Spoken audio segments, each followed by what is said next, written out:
first speaker. Daniel Sheehan is a Harvard-educated constitutional lawyer and social ethics scholar involved in many high-profile civil rights and social justice cases of the past 5 decades. Danny's long and impressive resume includes work on such important issues as women's rights, nuclear industry regulation, Native people's rights, education, and governmental reform and accountability. Danny currently serves as director of the New Paradigm Institute, and we're going to be hearing about new paradigms. Now, I can tell you this, I've had the privilege of hearing Danny speak at several conferences and in some private conversations at times. I know of no one who has the breadth of knowledge of so many of the things going on behind the scenes on this planet. This is a #1 dinner guest, if you ever get the chance.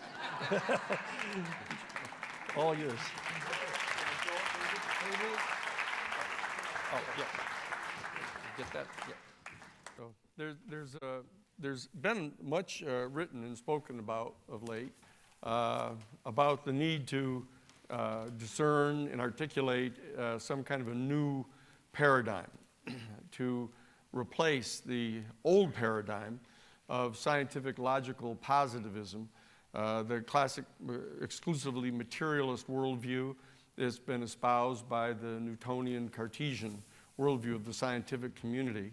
That a lot of this conversation is focused around the issue of attempting to integrate into this scientific, logical, positivist, strictly materialist worldview the insights that have been garnered by our human family during the first half of the 20th century with regard to the study of quantum physics, the capacity of our human intention directed to inchoate quantum fields to actually have a statistically significant impact upon whether that inchoate quantum field manifests in the next microsecond as a wave of energy or a particle of mass.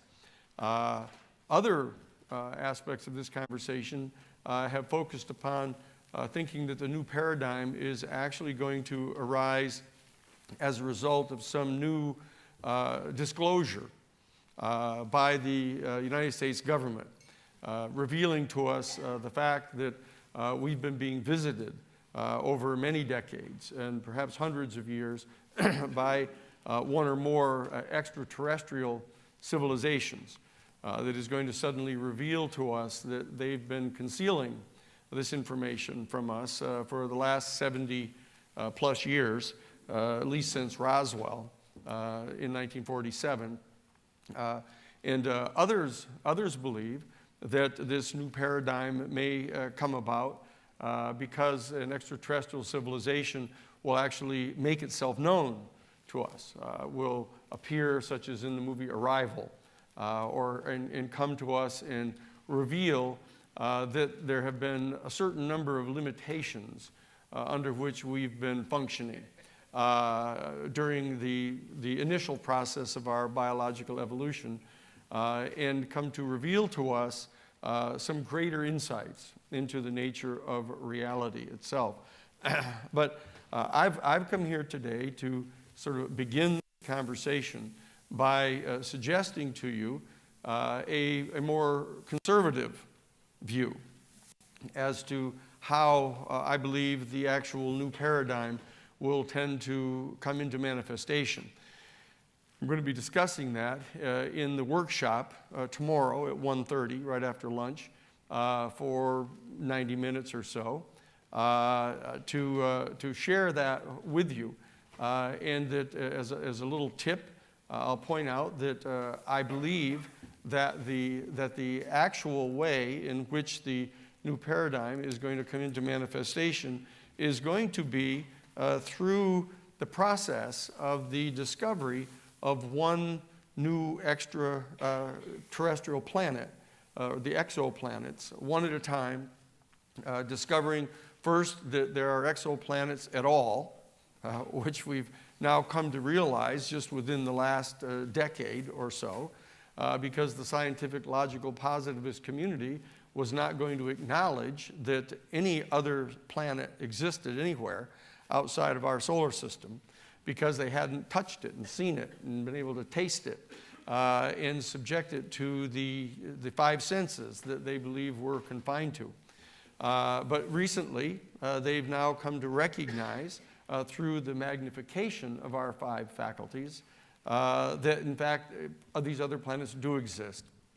And they've come to recognize that, in fact, virtually every star has one or more planets, and that some 25% of them have planets that are actually in what they've come to call the Goldilocks zone, which is that distance from their own star, pursuant to which it's neither too hot nor too cold for them to have liquid water and the other types of materials that they believe are necessary for life like ours. I believe, and I'll go into more detail about it tomorrow, that what's in the process of happening now is the actual discovery of more and more of these planets, more and more star systems, in fact. With the launching of the Hubble telescope, they discovered, for example, that rather than there being approximately 100 billion stars in our own Milky Way galaxy, that there's more like 200 billion stars in our Milky Way galaxy. That actually with the launching then of the Kepler Space Telescope and the Planck telescope, they've discovered that it's actually more like 400 billion stars in our own galaxy. And that, as I say, that virtually every one of these stars, they've concluded now, has a set of planets around it, some 25% of which are in fact within the habitable zone. Now, I just had a discussion 2 nights ago with Jonathan, the head of the Kepler project, who happens to be at the University of California at Santa Cruz, where I teach. And he has come, he and his staff, as of last Thursday, have come to believe that if, in fact, there were only 100 billion stars in our Milky Way galaxy, there would be 35 billion Earth-like planets just in our galaxy.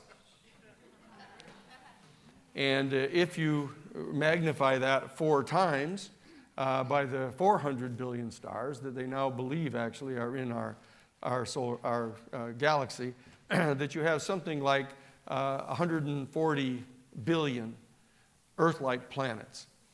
And they've also discovered that, much to their surprise, the galaxy is not only got more stars than they thought, there are more galaxies than they thought. That they had thought originally that there may be as many as maybe 10 billion galaxies. And they're now up to approximately 40 billion galaxies. And some of these galaxies actually have as many as 1 trillion stars in them. So the latest estimates, as of last Thursday night from talking with them, with Jonathan at least, is that there are approximately 2,800 billion Earth-like planets. And so that this process, I think, and I've had the good fortune of having met with some of the people that are working on this, as I point out, and I've had a series of discussions with one of my incarnations previously was I was chief counsel to the United States Jesuit Order in Washington, D.C., their big national headquarters. And so I'm familiar with the fact that shortly after the launch of the Hubble, the Vatican, even under Pope Benedict, gathered a series of scholars together at the Castel Gandolfo, at the summer residence of the Pope, where the Pontifical Observatory is. And after a large discussion with them, they actually held an official press conference in November of 2009, stating, and this was Father Jose Gabriel Funes, who was the immediate past director of the observatory, the Pontifical Observatory, that the Catholic Church now believes that much sooner than anyone had expected, it is very likely that our human family is going to be discovering that life exists elsewhere than on just our one planet.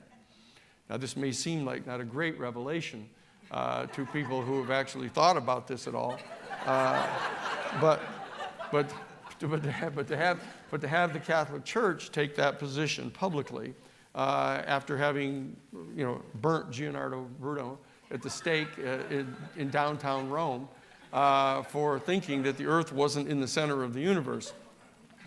This is quite an accomplishment. And so I went and sat down with Father Funes in Rome and had a set of discussions with him. And it took no more than 2 or 3 minutes to really have him acknowledge that he's not just talking about some microscopic, plant form of life, underneath some distant sea of some planet, 600 light years away. He's talking about the potential discovery of highly intelligent, highly technologically developed, but a distinctly non-human species elsewhere in our own galaxy.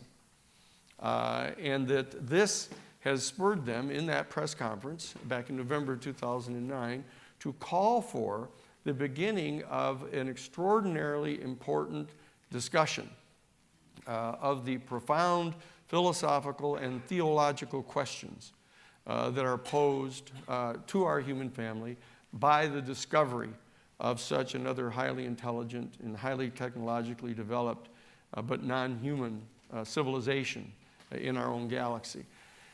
That, I believe, is the template against which there is going to be a process unfolding where the scientific community is going to be announcing their discovery of more and more complex forms of life, from the microscopic bacterial type of life beneath some frozen sea on a distant moon in some other star system, all the way up to and including the eventual discovery and announcement of the existence of another highly intelligent, highly technologically developed, but non-human species. Indeed, one that has, because their star may only be a red dwarf, which is only 1/10 as hot and as bright as our star, that it will burn for many, many thousands of times longer than our star.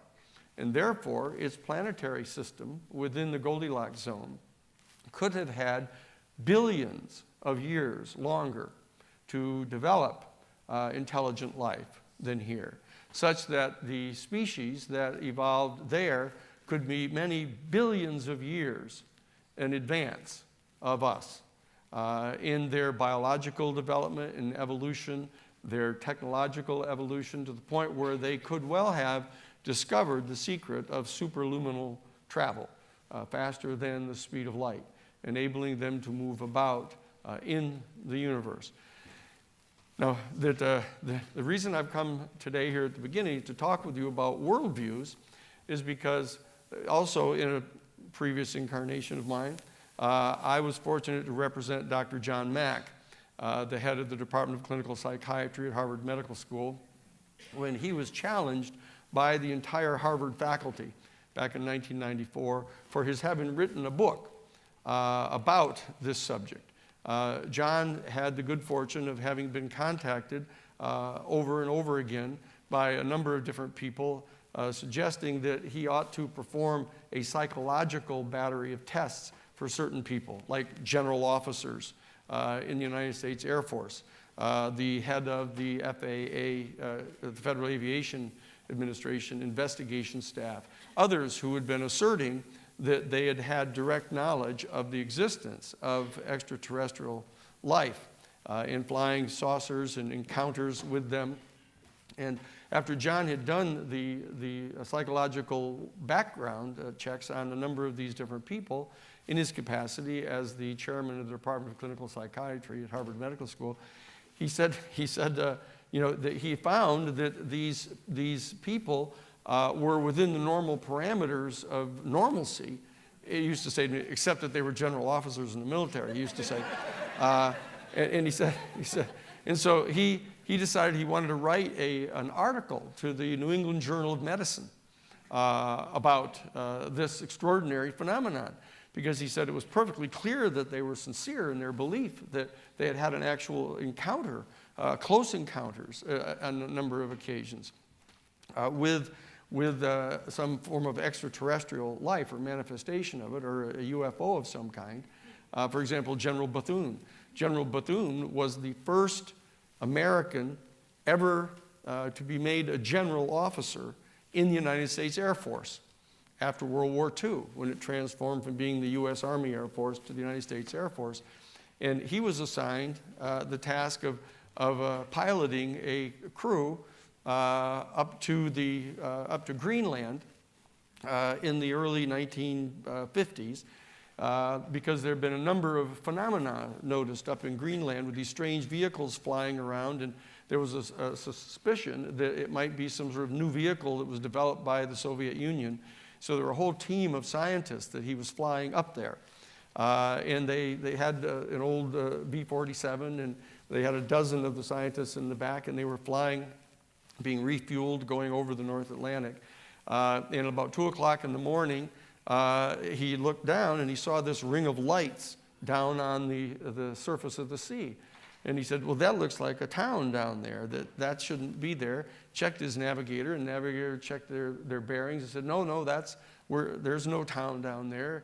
And just as they were doing that, the ring of lights came flashing up in front of the aircraft, and less than 100 yards away, there was this gigantic flying saucer, an absolute unmistakable UFO right in their high beams of the plane.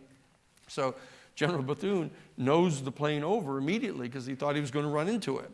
And he nosedived down and then leveled off, and the craft just moved aside and hovered next to them. So he turned to his co-pilot and he said, that was a rather sudden dive. He said, I better go back and check on our passengers to make sure they're okay. So take over here for me. He gets up and he goes back into the passenger. Bethune was telling me this story.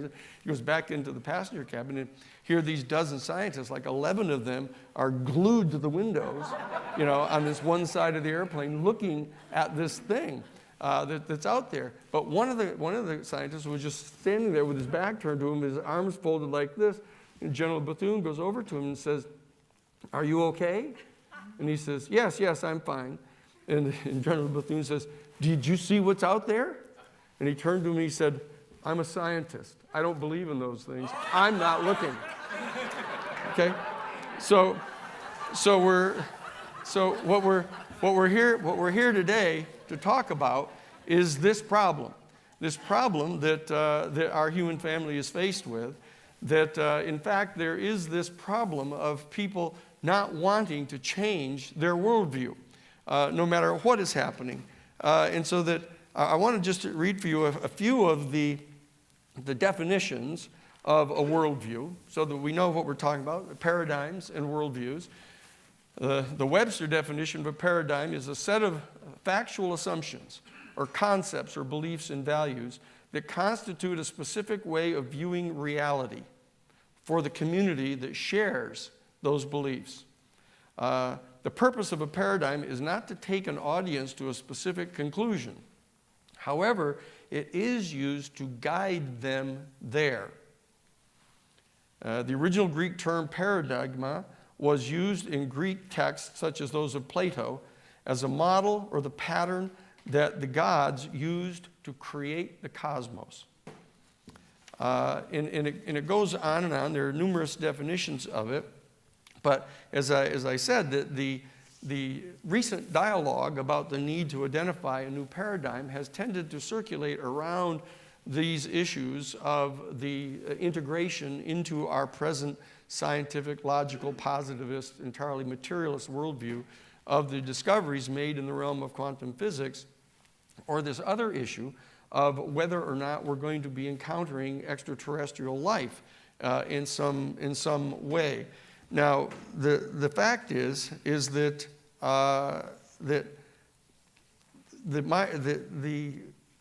currently there's a lot of interest in this issue of the new paradigms, because we find ourselves here in the 65th day of the administration of Donald Trump.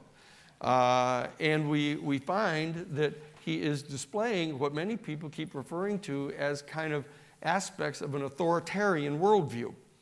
Actually going all to the point of him standing here like this, looking like Mussolini, kind of absorbing all of the adulation of the 20% or so of the registered voters that support him. But his chief strategist, his chief political strategist, this guy Stephen Bannon, I just got back from Rome a short time ago. I was visiting with Johann Ix, the head of the Vatican library, actually the classified sections of the library.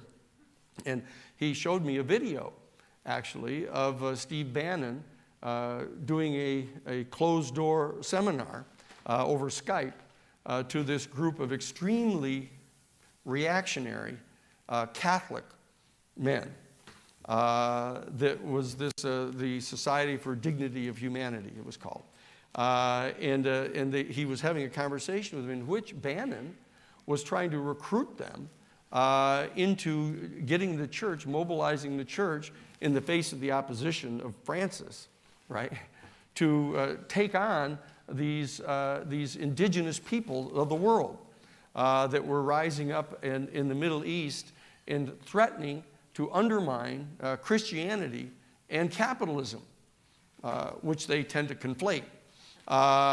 And so here he was with a full-blown ideological pitch that he was making to these members of Opus Dei and the Knights of Malta to try to recruit them into this campaign against the indigenous people who were threatening the stability of the Western world. So this is an extraordinarily reactionary, bipolar, confrontational type of worldview that Steve Bannon has. And Steve Bannon is now the first unelected person ever to sit as a member of the National Security Council. The National Security Council is made up of the heads of various agencies, all of whom have to be approved by the United States Senate, from the FBI to the CIA to the Joint Chiefs to the Vice President and others.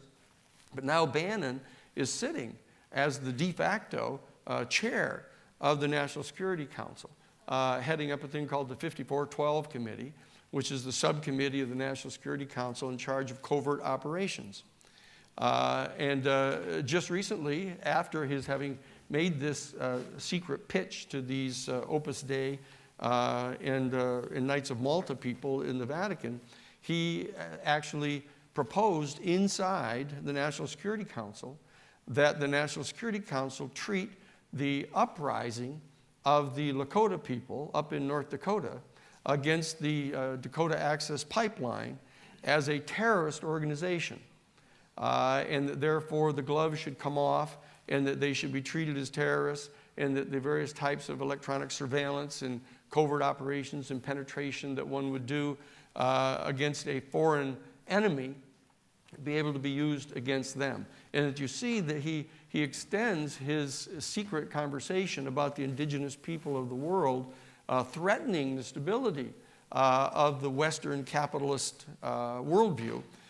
And this harkens all the way back to a basic set of teachings that was done back before World War II by a group called the Ordensbergen. The Ordensbergen was a group of 3 castles that were used by Hitler to train the SS officers. And in the second one of these castles, those who had survived the first castle, where they had one whole year of physical combat with each other, they would recruit 1,000 young German men between the ages of 18 and 26 into this first castle, and they spent an entire year fist fighting, wrestling, foot racing, competing with each other for long distance running and climbing mountains, etc. And the 100 of the 1,000 that were the top of the class would move on to the second castle. And those 900 who didn't make the cut became SS troops. And those who did make the cut would go to this second school, and they'd be trained in this ideology that they had. And that was that the indigenous people of the world, the nomadic people of the world, were a threat to the Caucasian race. And the reason that the Jewish people had to be physically exterminated is because they constituted the biological land bridge that would actually mate with indigenous nomadic people and with Caucasians as well. And so that was the fundamental reason why they had to get rid of, physically exterminate the Jewish people.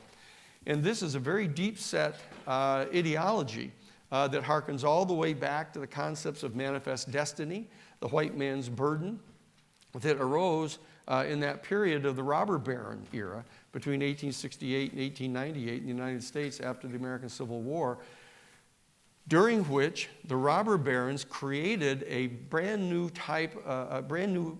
business vehicle called the shareholder-owned corporation. And that the corporation, therefore, provided immunity, legal immunity for the owners of the company who owned all the stock and therefore owned all the property of the company. It immunized the board of directors of the corporation. It immunized the management of the corporation. And what it did is it allowed the corporation to make moral decisions, or more pointedly, immoral decisions, that nobody was responsible for. And Pope Francis, in his recent papal encyclical on global climate change, specifically identified this specific vehicle for business development and economic development as the proximate causation of global climate change. That he said it was absolutely inevitable that such a vehicle would continue to consume the environment and pass off the costs of the contamination and the poisons generated by the production process into the environment. And therefore, in order for us to deal with global climate change, we're going to have to deal with this this vehicle for economic development that has only existed since 1877.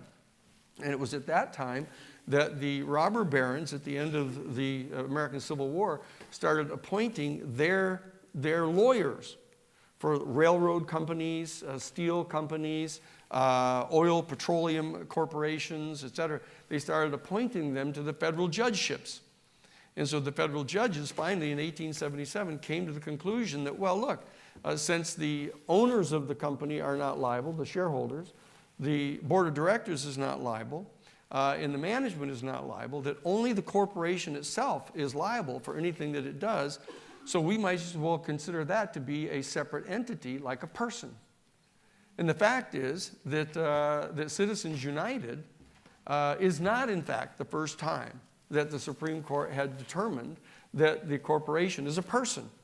It actually existed as a concept from 1877 all the way up until 1934, after the massive crash, the stock market crash, and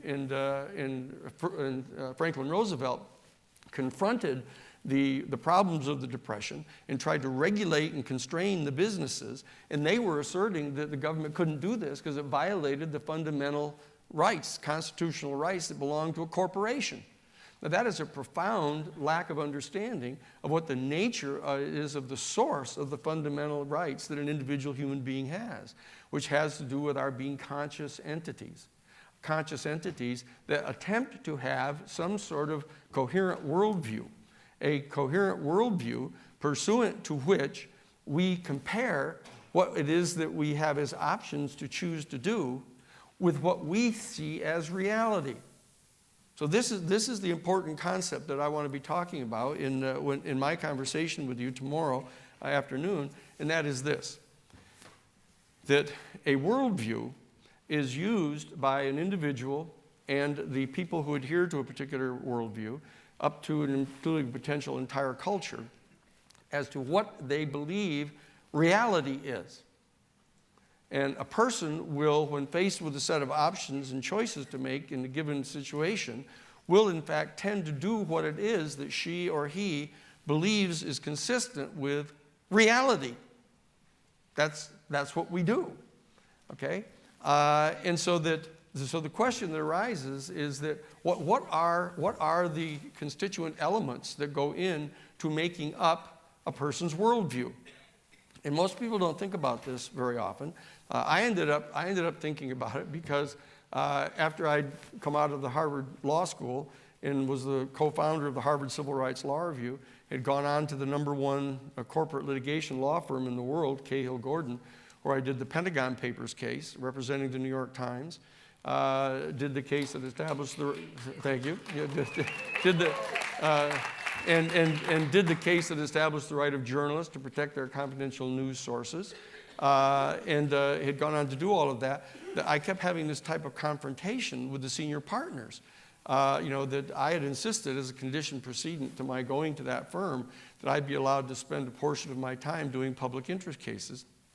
They had thought that that meant that I was going to be representing some poor person who had their furniture repossessed by some fly-by-night furniture company after having paid all but 2 of their installments. But the fact was that when I ended up at Attica Prison the night everyone was killed there that night, and ended up doing the major litigation that declared the Tombs, the Manhattan House of Correction for Men in New York, a violation of the 8th Amendment against cruel and unusual punishment. They began to suspect that as they put it, that my interests and the interests of their clients were not the same, and told me that I'd be happier somewhere else. And I said, no, I'm fine. I'm having a great time. I get not only to do the stuff for NBC News, which was the case that I originated when I was at the Harvard Civil Rights Law Review, that went on to establish the right of journalists to protect our confidential news sources. So we represented NBC then, and after the New York Times, we represented the New York Times. So I had lots of good cases to do, and the other portion of my cases were also very enjoyable. But they finally told me that no, on third thought, that I wasn't going to be happy here. And they told me that I was being terminated. And so I said, terminated? That sounds a little lethal. I said, is that like being fired? And they said, no, we don't fire anybody from the Cahill firm, but you are terminated. And I thought for some time that, in fact, I was the first person that they'd ever actually terminated. Well, it turns out that I was the second. The other one was Alger Hiss, who ended up being accused of being the person who transmitted nuclear secrets to the Soviet Union, along with the Rosenbergs. But as soon as that happened, I ended up being recruited by F. Lee Bailey to come to his firm in Boston, where we represented James McCord, the Watergate burglar, who was the wiretapping specialist. And John and I had an interesting discussion about that last night. But the bottom line is that during that process, I was contacted by ACLU National and asked to go out to Wounded Knee back in April of 1973 during the occupation at Wounded Knee. And I was out there representing the American Civil Liberties Union, helping to work on that case and doing the amicus briefs that eventually resulted in dismissing all of the charges against the leadership of the American Indian movement that had actually generated that thing. And so, but I come back from doing that back to Bailey's office, and Bailey called me in. He called me on the phone. He says, "Danny, I understand that you were out at Wounded Knee." And I said, "Yes." He said, come on over to my office. Come on to my office. I want to talk to you about this. So I came over and he sat down and he said to me, "Which side were you on?" And I said, "Well, actually," I said, "I was doing amicus briefs for the court to explicate certain concepts of law that the court wanted to know about to be able to resolve these issues." And he said, "You weren't on the side of the FBI in the Nixon Justice Department?" And I said, no, I was trying to do amicus briefs for the court." And he said, "What the hell good does that do us?" He said, if you had worked with the FBI and the Justice Department, you could have earned some goodwill. Like we could have used that to get a better deal for example, Michael Angiulo, who's the head of the mafia in the north end of Boston. And so I realized that we were like ships passing in the night, and that we were operating on completely different wavelengths. And because of that, I ended up going back over to Harvard to do a master's and PhD in comparative social ethics. And this is where, after an honors degree from Harvard College, studying American constitutional law and American foreign policy with Henry Kissinger, and taking economics, from John Kenneth Galbraith and doing all of those things in those halcyon days, I realized that I didn't know shit about what was really going on in the world. That I kept being confronted by all of these other people that were operating on some completely different wavelength. And so I ended up going over to talk to John Rawls, who was the head of the Department of Philosophy at Harvard University, and he invited me to come back to do a PhD thesis in comparative social ethics. And that's where I discovered that there is this entire discipline of understanding the alternative worldviews that people pursue. And that's what I want to do in our workshop tomorrow, is I want to be able to present to you what the kind of secret is at Harvard University, pursuant to which they go out to try to run the world, as you know, from Harvard University and Yale and a few other places. And so that's what I want to be able to do. But I want to give you a little bit of a flavor of it here this morning, because while we get to make our presentation seriatim here this morning and today, that tomorrow it's unfortunate that you're going to be making choices as to where you're going to go. And I want to first pitch that you go to John Perkins' thing. He's going to have his workshop right at the exact same time I do. So I'm not trying to talk you into not going to his. I'm trying to talk you into coming to mine.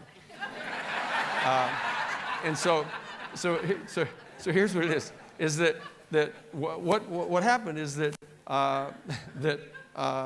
Talcott Parsons was the head of the Department of Sociology at Harvard University for like 40 years.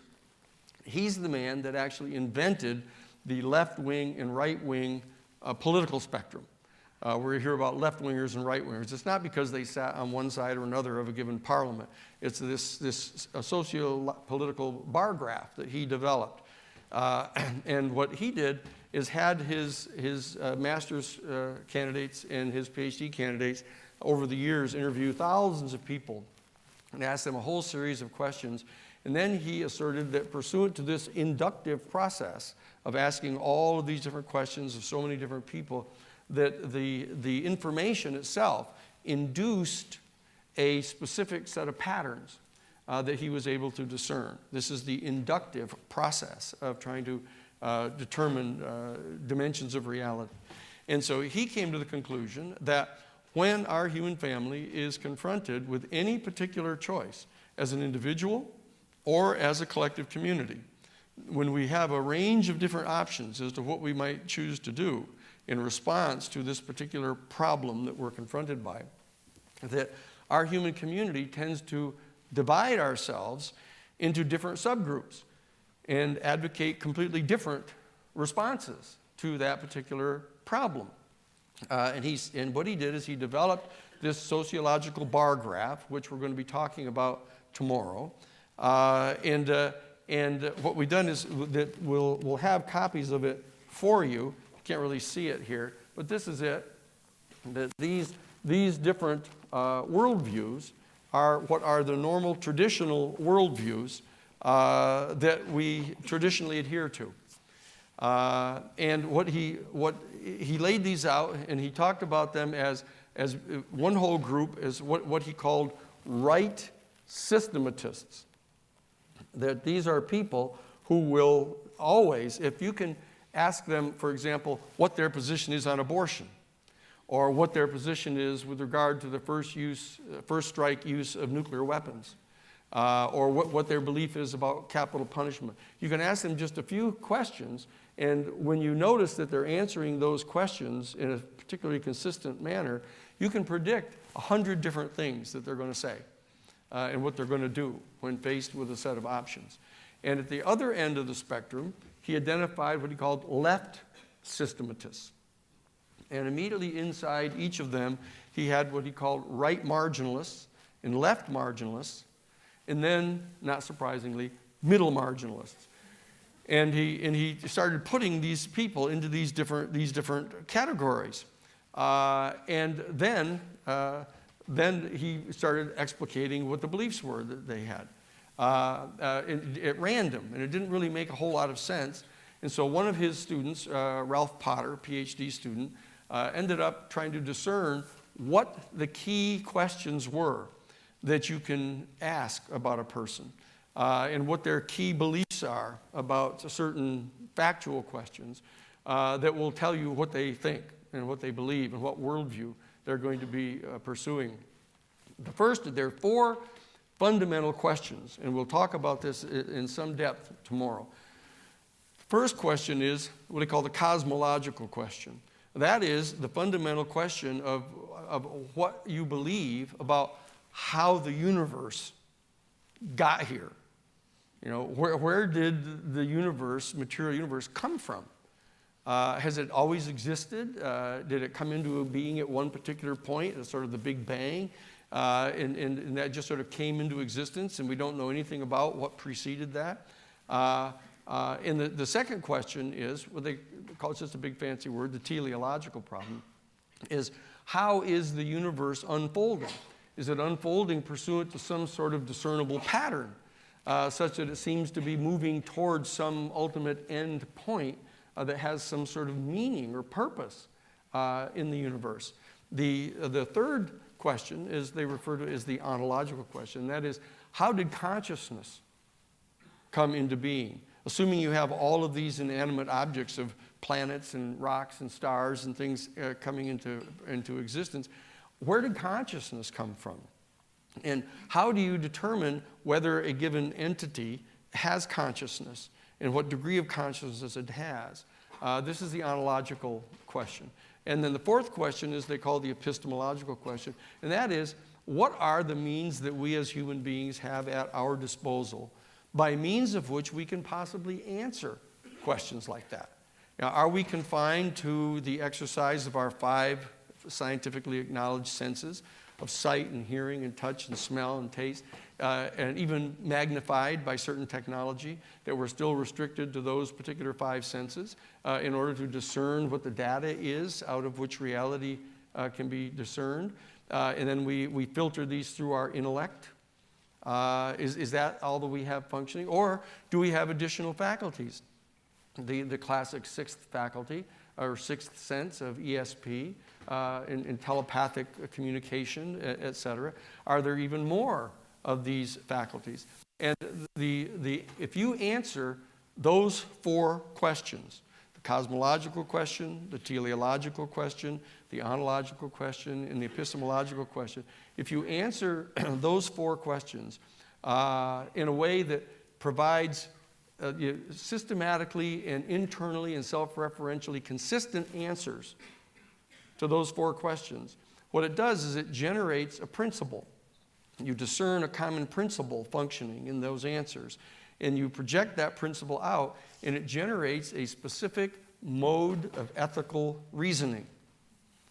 That is, that you are applying that principle to answer the type of questions that you encounter normally in the workaday world of your life, of how to respond to a particular problem with your child, how to respond in your relationships with others, that you project this principle out. And when you project that principle out pursuant to that particular mode of ethical reasoning, that generates, when you apply it to all these different questions, a philosophy. That's where philosophy comes from. That the self-referentially and internally consistent answering of these 4 particular questions, and then discerning the unitive principle of those answers and projecting it out into a mode of ethical reasoning, and then applying that to these situations. And that philosophy then generates a political philosophy. And this is the one that most people are familiar with now. When you hear references to Donald Trump of being an authoritarian, you hear references to Stephen Bannon being, a reactionary. You hear references to Bernie Sanders being a progressive, Chuck Schumer being a liberal, Hillary Clinton now being kind of a moderate who headed up the policy committee of the new, more moderate Democratic Party after the Cold War. But nobody really recognizes what that is. And I want to close with a story that when I was at the Jesuit headquarters, we were up doing a retreat for the Jesuit Volunteer Corps. The college graduates that do kind of like domestic Peace Corps things to replace the old novices in the Jesuit order, because there aren't any anymore, many anyway. And so Dan Berrigan was there, and these young Jesuit volunteer corps people were sitting around, playing Where Have All the Flowers Gone, and Kumbaya, and a young woman gets up and she says, Father Berrigan, I'm confused. She said, I grew up, my parents are both Republicans. I grew up in a Republican community. They were all very, very nice people, and I liked all of them. I went away to college, and all of my friends were liberals and were Democrats. And I liked them too, and I'm confused. Exactly what is the difference between the Republican Party and the Democratic Party? And Dan Berrigan said, well, dear, he said, I've been asked that question a lot. Whenever I'm asked to describe what the difference is between the Republican Party and the Democratic Party, I'm always reminded of when Ronald Reagan was still governor back in California. And his wife, Nancy Reagan, would go up and down the state of California telling all the young people to just say no to marijuana. Just say no to marijuana. And she was delivering her talk up in Sacramento one afternoon, and a young woman gets up in the crowd and she says, Mrs. Reagan, how can you possibly go up and down the state telling young people to just say no to marijuana when you and Governor Reagan serve hard liquor right in the governor's mansion? And Nancy Reagan turned to her and said, well, dear, if you were boarding a commercial airliner and the pilot was drunk on alcohol, at least you'd know it.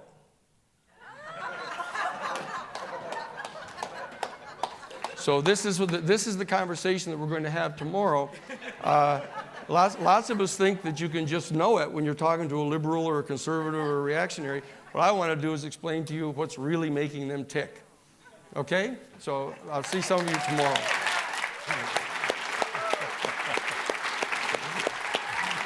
Great job, David. All right. Danny Sheehan.